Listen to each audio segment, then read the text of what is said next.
ham sandwich, bucket and water plastic, Duralex, rubber McFisher's underwear. Plug rapid emulsion, sick custard without sustenance in Kipling Duff geriatric scenery, maximises press insulating devilment, grunting sapphire clubs incidentally.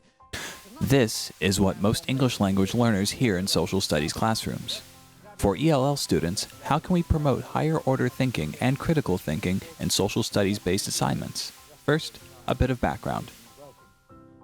The U.S. Census conducted in 2000 showed that 18.4% of children aged 5 to 17 spoke a language other than English in their home. Other data shows that between 1997 and 2007, the population of ELL students increased by 53%, an additional 5.3 million students in classrooms around the country. There have been several court cases that have shed light on the increasing difficulties of harboring ELL students. Chinese immigrants in San Francisco fought for equal educational rights in the 1974 case of Lau versus Nichols. This gave the Office of Civil Rights authority to regulate how schools develop a curriculum based on their ELL population. The 1981 case of Castaneda versus Pickard further cemented the previous case by stating all regulation must be based on proven educational theory.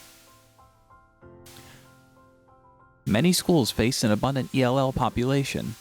As content instructors, how can we accommodate our students? Research suggests that social studies teachers act as a sort of gatekeeper to the success of an ELL student in the classroom.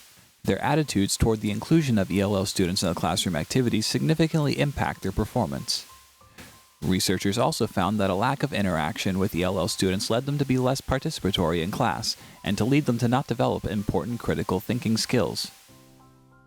Studies also found that ELL students working in groups with ELL students who have already attained a high level of English proficiency led to a reversal of their non-participatory habits. For additional suggestions, we asked Orange County Middle School instructors. One thing that I do a lot of translation. When we do Bell assignments, I translate it for them. I'm trying to learn their language and what certain things are called in their language. And we were talking about plantations. One of the students explained to me what it was called in Spanish. Something else that I have done with them, just getting to know them and show interest and express interest in them, that will make them, I think, more receptive to what you're teaching. A lot of times when I'm explaining something, I include them in my scenarios. For example, we were talking about Henry VIII and how he started the Anglican Church. Well, they have no idea who Henry VIII is, but when I take Henry VIII out and put, for example, Marcus in the scenario or Madiel in the scenario, when I put them in the story, that it reaches them, I think, and they really enjoy the storytelling. That way they really grasp the concept. Again, with Jamestown, when we were studying Jamestown, I told them to picture that they were Jamestown and some of the obstacles that they had to face. One of my students had to take on the role of John Smith, and how is he going to get us to start working again, and how is he going to help us save the plantation.